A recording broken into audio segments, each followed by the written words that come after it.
Hai Sobat Sport, pemirsa UB TV dimanapun Anda berada. Senang sekali saya Sekar bisa berjumpa lagi dengan Anda. Dimana lagi kalau bukan di program Sportholic yang tentunya seperti biasa akan membahas tentang olahraga.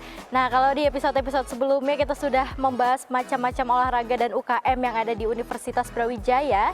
Di episode kali ini saya akan bersama narasumber kita nanti membahas tentang olahraga yang unik, yang nggak cuma mengandalkan fisik gitu ya, tapi lebih ke pikiran. Kira-kira olahraga itu apa gitu kan? Langsung aja kita tanya langsung ke narasumber kita. Di sini sudah ada Mas Aji. Iya. Mungkin boleh perkenalan dulu Mas Aji ke pemirsa, nama lengkapnya siapa, dari fakultas apa gitu, dari prodi apa? Iya, perkenalkan nama saya Aji Bagus Wicaksono. Saya dari Fakultas Hukum angkatan 2018. Oke, panggilannya? Untuk panggilan sendiri bisa Aji, bisa Ajib, bisa juga Jiba. Oke, aku panggil Mas Aji gitu kali ya. Boleh. Oke, jadi Mas Aji, boleh dong diceritain Mas Aji itu menekuni olahraga apa sih? Gitu? Jadi saya di sini di UKM Brawijaya Chess Club ini saya menekuni olahraga catur kebetulan. Jadi catur ini udah didirikan pada tanggal 21 Februari tahun 2013. Oke, berarti udah lama banget ya UKM-nya gitu kan? Iya, udah lama. Oke pemirsa, jadi Mas Aji ini menekuni olahraga catur. Yang tadi aku udah bilang, olahraga ini justru nggak terlalu banyak menggunakan fisik ya Mas ya? Iya. Lebih banyak ke pikiran atau permainan strategi gitu ya. Mungkin boleh diceritakan lebih detailnya gitu Mas. Mungkin ada pemirsa yang belum tahu sebenarnya olahraga catur ini olahraga yang seperti apa gitu. Oke. Jadi olahraga catur ini olahraga yang dimainkan oleh dua orang saling berhadapan, hitam dan putih, di mana terdiri dari beberapa buah. Ada buah yang namanya pion, kuda, benteng, gajah, raja, dan menteri. Tugas dari seorang pemain yaitu untuk membunuh raja lawan. Gitu. Oke, jadi inti dari permainan itu adalah ketika salah satu pemain sudah bisa menguasai raja dari lawannya, seperti itu ya Mas ya. Oke, kalau dari Mas Aji sendiri, sejak kapan sih tertarik atau mulai menekuni olahraga catur ini? Kebetulan saya udah menekuni olahraga catur ini dari kelas 3 SD ya. Dari kelas 3 SD waktu itu ada guru SD dari ekstrakurikuler catur gitu. Banyak sekali di SD dulu, zaman dahulu itu ada ekstrakurikuler catur, ada karate, ada sepak bola. Kebetulan saya tertarik terhadap olahraga catur ini karena tidak mengandalkan fisik gitu. Oke. Karena kalau mengandalkan fisik itu riskan untuk cedera gitu. Oke, iya betul. Karena kalau di catur nih justru malah lebih membantu ini ya Mas ya, meningkatkan daya otak, daya ingat juga benar, gitu ya. benar. Luar biasa. Kalau dari Mas Aji sendiri, tadi kan udah dibilang ikut catur dari kelas 3 SD gitu kan. Apa yang membuat Mas Aji tuh bertahan gitu dari kelas 3 SD sampai sekarang masih ada di dalam olahraga catur gitu? Oke. Masih stay di sini. Oke, yang pertama mengapa saya masih bertahan dalam olahraga catur ini? Yang pertama tentunya karena karena olahraga ini mengandalkan otak dan pikiran. Kemudian yang kedua, risiko cedera juga karena sangat minim ya. Dibandingkan olahraga-olahraga seperti sepak bola, voli, atau olahraga fisik-fisik lainnya, olahraga catur ini sangat-sangat enak sekali. Dan juga ketiga, saya mendapatkan inspirasi dan juga mendapatkan motivasi, inovasi ini dari olahraga catur. Ketika saya bermain catur ini, saya bisa mengaplikasikan ide-ide yang ada dalam pikiran saya. Karena dalam catur ini, langkah apa saja yang ke depan ini adalah bebas dari diri sendiri dan tanpa paksaan dari orang lain. Oke, luar biasa. Berarti dari catur ini juga Mas Aji mulai menemukan ini ya, minat diri gitu ya. Ya, dan ide-ide menarik, ide-ide unik juga muncul karena berlatih di catur gitu ya, Mas Benar ya. sekali. Luar biasa. Oke, kalau dari Mas Aji sendiri kan join di UKM Brawijaya Chess Club ya. Iya, benar. Sejak kapan dan gimana rasanya gitu selama ini join di BCC? Tentunya saya selama ini di join dari Brawijaya Chess Club, saya dari 2018, saya sangat senang sekali. Terdapat banyak sekali perkembangan dan juga perubahan dari tahun ke tahunnya. Dari 2018 dahulu yang UKM Brawijaya Chess Club-nya sendiri itu fasilitasnya masih kurang, sampai sekarang ini fasilitasnya tentu sangat-sangat memadai. Dan saya sangat bersyukur tentang hal itu. Oke, berarti Mas Aji memang jadi melihat ini ya perkembangan dari tahun ke tahun gitu ya, Iya, karena benar. udah berapa tahun berarti Mas join di BCC ya? Berarti ini udah 5 berarti. Oh, 5 tahun ya, Iya, itu 5. bukan waktu yang singkat gitu ya. Iya, benar. Dan untungnya perasaannya masih sama, masih senang gitu, masih bangga gitu ya. Benar banget. Harus Oke. bangga ya pastinya. Betul. Oke, kalau dari UKM BCC sendiri, dari sudut pandang Mas Aji nih, teman-teman di BCC tuh gimana sih kayak prestasi yang diukir oleh teman-teman dari tahun ke tahun gitu? Oke. Untuk buat teman-teman BCC sendiri, aku rasa dari tahun ke tahun ini orangnya masih sama ya, tetap solid, kompak, dan juga tetap selalu saja berprestasi. Saya sangat suka hal itu. Untuk prestasi yang telah diraih dari tahun 2018 sampai 2023 tentunya banyak sekali ya. Saya tidak bisa menyebutkan satu persatu. Namun dalam satu periode terakhir ini, di tahun 2023, kami dari UKM Brawijaya Chess Club mengikuti turnamen internasional yaitu Kasparov Chess Foundation namanya. Oke. Ini Kasparov Chess Foundation ini adalah olahraga event nasional yang diselenggarakan oleh Grandmaster Garry Kasparov, yaitu Grandmaster dunia, Mbak. Wah, Oke. luar biasa.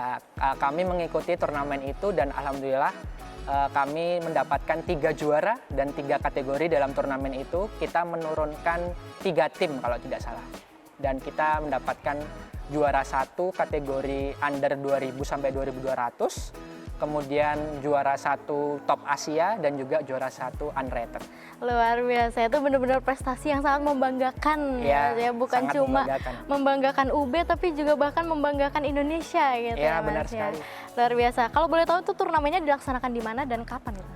Itu turnamen internasional diselenggarakannya online ya lewat oke. aplikasi Turnelo atau Lichess kalau nggak salah waktu itu. Diikuti oleh 32 negara Mbak waktu itu. 32 negara dari berbagai universitas di seluruh dunia. Oke, luar biasa. Berarti itu memang turnamen untuk klub-klub catur universitas gitu ya? Ya, ada 170 universitas. Wow, luar biasa. Pemirsa, itu tadi obrolan singkat kita mengawali tentang catur dan juga tentang karir Mas Aji di olahraga catur gitu kan ya. Tentunya nanti akan kita lanjutkan lebih lanjut lagi, kita akan bahas lebih dalam, lebih detail lagi tentang mungkin UKM BCC dan juga prestasi dan pengalaman Mas Aji itu sendiri. Jangan kemana-mana, tetap di Sportholic.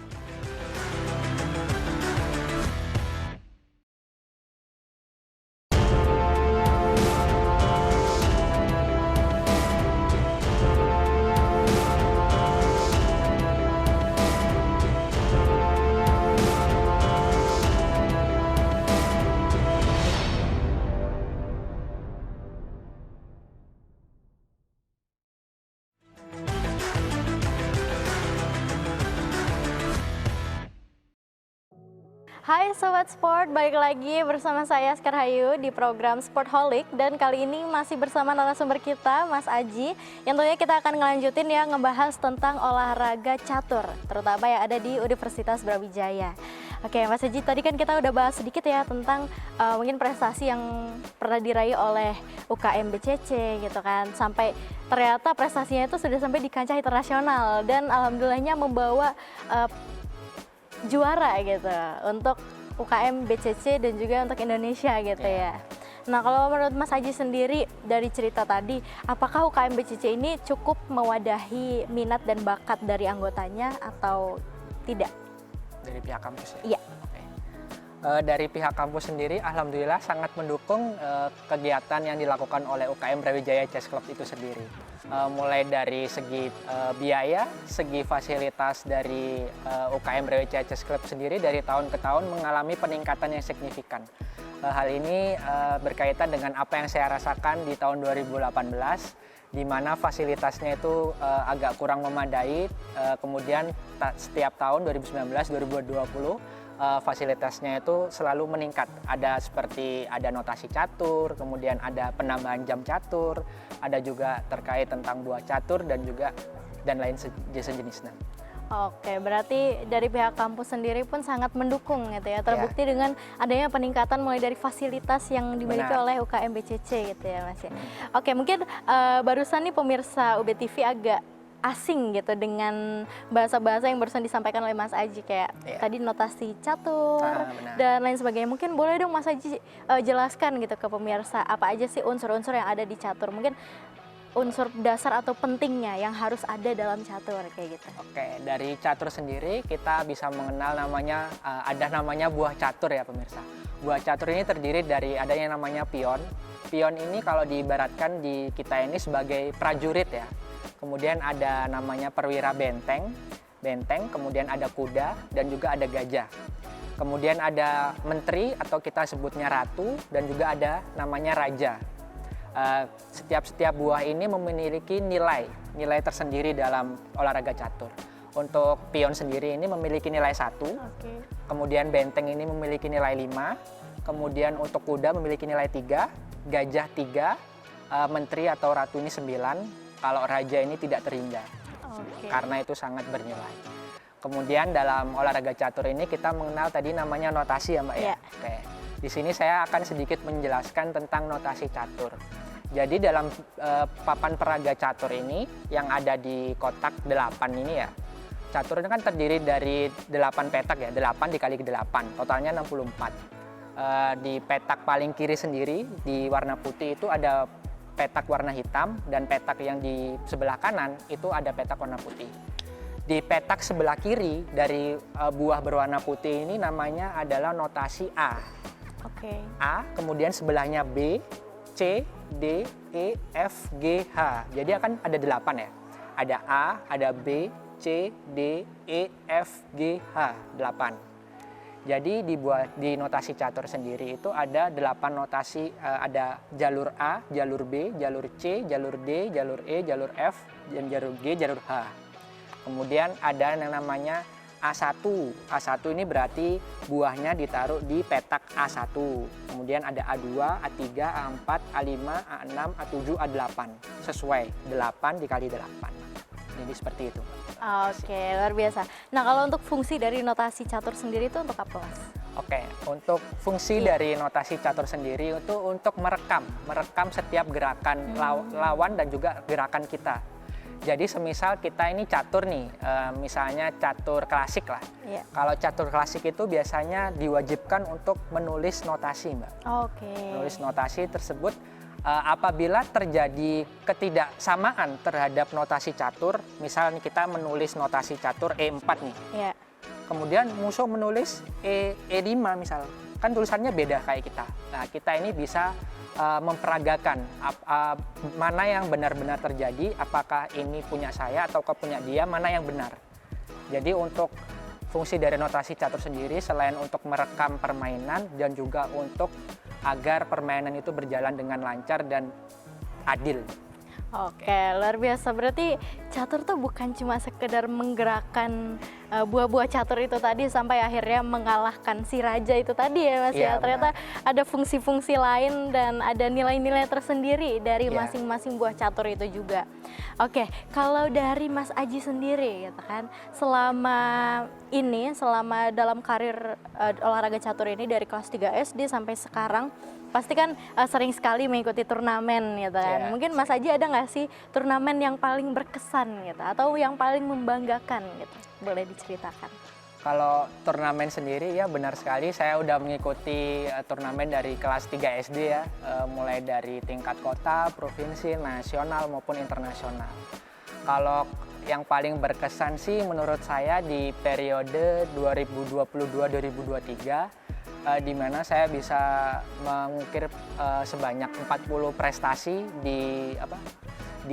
prestasi sebagai mahasiswa di Universitas Brawijaya. Kemudian untuk periode 2023 dan 2024 ini saya udah mengukir sejumlah 35 prestasi sampai sekarang. Wow, luar biasa. Berarti kurang lebih hampir 80. Pasti lebih prestasi ya Mas Aji itu ya. di mahasiswa, belum yang di bawahnya. Wah, luar biasa. Berarti memang perjalanan dari kelas 3 SD sampai sekarang itu benar-benar membuahkan hasil gitu ya Mas ya. Kalau gitu apa prestasi yang paling bikin Mas Aji bangga dari sekian banyak prestasi itu? Untuk yang paling bangga saya pada tahun 2021 ya, itu saya sangat mengikuti turnamen catur internasional Olimpiade kalau nggak salah Perhimpunan Pelajar Dunia atau PPI, Mbak. Oke. Itu diselenggarakan oleh Perhimpunan Pelajar Indonesia. Ini yang diikuti oleh berbagai perhimpunan pelajar universitas di seluruh mahasiswa Indonesia yang ada seluruh di dunia gitu, Mbak. Oh, oke. Kebetulan saya mengikuti turnamen catur dalam olahraga itu dan alhamdulillah saya meraih juara 1 di situ.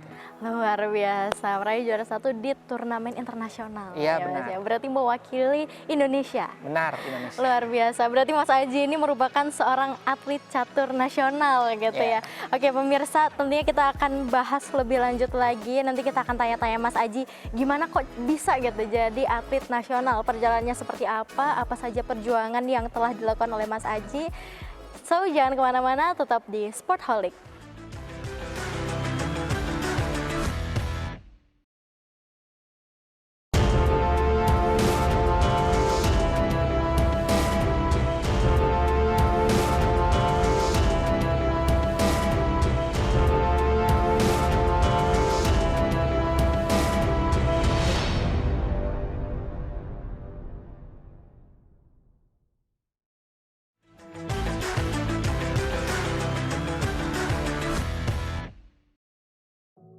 Hai Sobat Sport, terima kasih masih bersama kita di Sportholic. Bersama saya tentunya Sekar dan masih bersama narasumber kita yaitu Mas Aji yang akan bahas-bahas lagi tentang olahraga catur.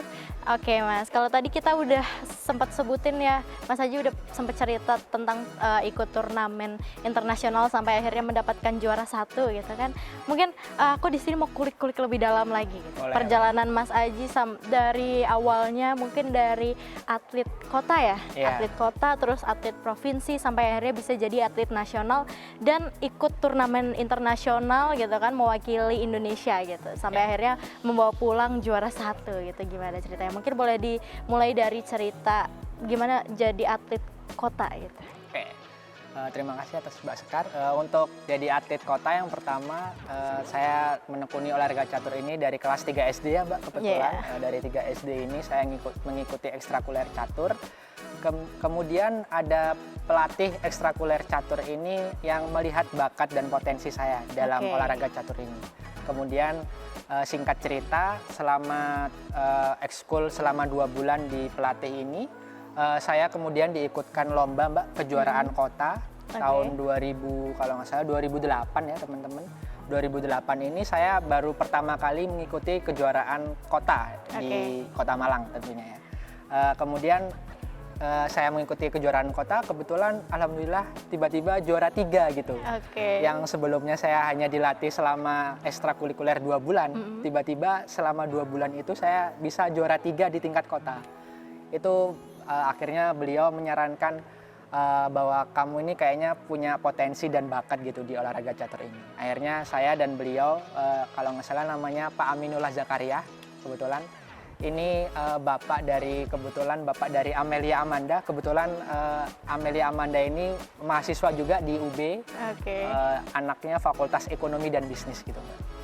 Habis itu dari perjalanan dari kota, kemudian saya dikirim ke provinsi kan, di provinsi namanya Kejurprov.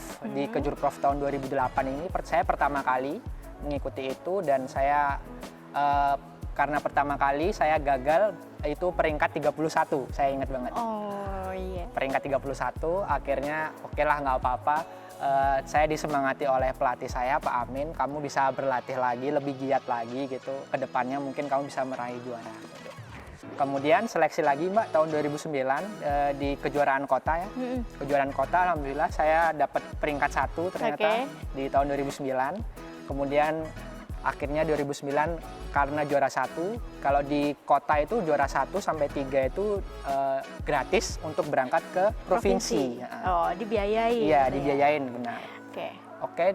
2009 ini alhamdulillah akhirnya saya mendapatkan juara, yaitu juara 3 kebetulan, alhamdulillah. Di provinsi provinsinya. ini, ya. Iya. Kemudian tahun 2010 saya ikut lagi, sama lagi kejuaraan kota. Saya mendapat juara 1 di kejuaraan kota. Dan untuk 2010 ini kejuaraan provinsinya ada di Tulungagung, Mbak. Oke. Saya meraih juara 2. Oh, meningkat ya Iya, Mas ya. semakin meningkat gitu. Dan 2011 sampai 2012, 13, 14, 15 terakhir 2015. Iya. 2015 saya baru berhenti untuk mengikuti kejur prof karena terkendala umur. Oh, oke. Karena sudah mencapai batasannya. Iya, kalau batasannya itu 2015 mungkin saya udah di kategori A mungkin. Oh, terus nggak pernah berhenti untuk semangat ikut lagi sampai akhirnya ada peningkatan gitu ya, Mas, Iya, ya? ada peningkatan setiap tahunnya. Betul. Nah, terus dari yang kejur prof gitu kan, Mas, bisa ikut ke kejurnas, Iya. itu gimana ceritanya? Kalau kejur prof ini ada kriteria tertentu yang diambil untuk berangkat nasional gitu kan, Mbak. Oke. Kebetulan yang kejuaraan provinsi ini dari pihak Provinsi Jawa Timur sendiri. Kalau zaman dahulu itu iya, memberangkatkan sekitar hanya 1 atlet saja. Oh, 1 atlet aja? Jadi kayak juara 1 itu baru dikirim ke tingkat nasional gitu. Jadi kalau juara 2 dan 3 itu biaya mandiri sampai peringkat 6.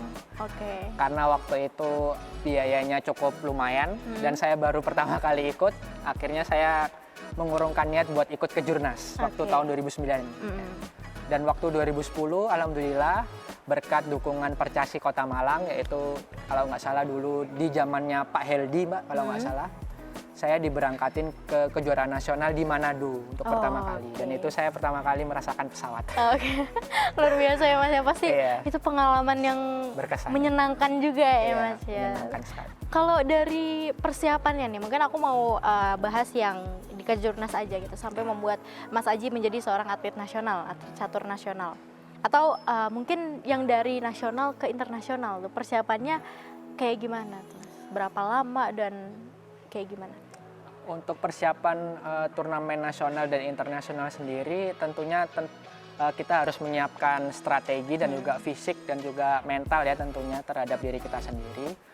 Kemudian untuk turnamen nasional yang saya hadapi itu saya mengikuti latihan catur via online di chess, Mbak, namanya. Dan juga chess.com biasanya belajar sendiri atau lewat YouTube. Lewat YouTube ini dari berbagai macam streamer catur online seperti Hikaru Nakamura atau mungkin Magnus Carlsen dan lain sebagainya. Berarti latihannya selain bersama pelatih gitu kan, itu juga latihan mandiri gitu. Benar ya, Mas, ya, dari fitur-fitur online yang ada di internet gitu ya. Benar. Kalau terakhir mungkin, Mas, privilege yang Mas Aji rasakan selama berkecimpung di dunia olahraga catur ini apa? Untuk privilege sendiri yang pertama tentunya uang saku, Mbak. Kalau yang pertama tentunya teman-teman atlet pasti tahu ya, kalau misalnya kita berangkat ke suatu kejuaraan, kita tentunya akan mendapatkan uang saku, Mbak. Terus kemudian privilege yang kedua, kita bisa berlibur secara gratis gitu, Mbak. Kebetulan saya udah lama banget mengikuti kejur prof kan, jadi saya udah hafal lah seluk-beluk Jawa Timur, mulai dari Pacitan sampai Banyuwangi saya udah keliling banyak banget itu. Traveling ya, Mas? Iya, itu travelingnya gratis lagi, kan dibiayain oleh kota tadi. Ya. Kemudian yang ketiga, untuk transportasi juga tentunya gratis, semua dibiayain oleh provinsi, kota maupun pemerintah. Gitu. Luar biasa. Mungkin Mas Aji boleh kasih 1 kata untuk olahraga catur, silakan. 1 kata? Iya. 1 kata berarti catur istimewa. Istimewa. Terima kasih banyak Mas Aji yang sudah menyempatkan waktunya untuk datang ke Sportholic dan berbagi cerita bersama dengan pemirsa UB TV. Sobat Sport, itu tadi obrolan kita tentang olahraga catur yang dimiliki oleh Mas Aji selama bertahun-tahun berkecimpung di dunia olahraga catur. Semoga cerita tadi bisa menginspirasi Sobat Sport di rumah dan bisa membangun semangat Sobat Sport untuk mungkin bergabung ke dunia catur atau lain sebagainya. Untuk itu terima kasih, saya Sekar Hayu dan Mas Aji pamit undur diri. Sampai jumpa di episode selanjutnya. Bye.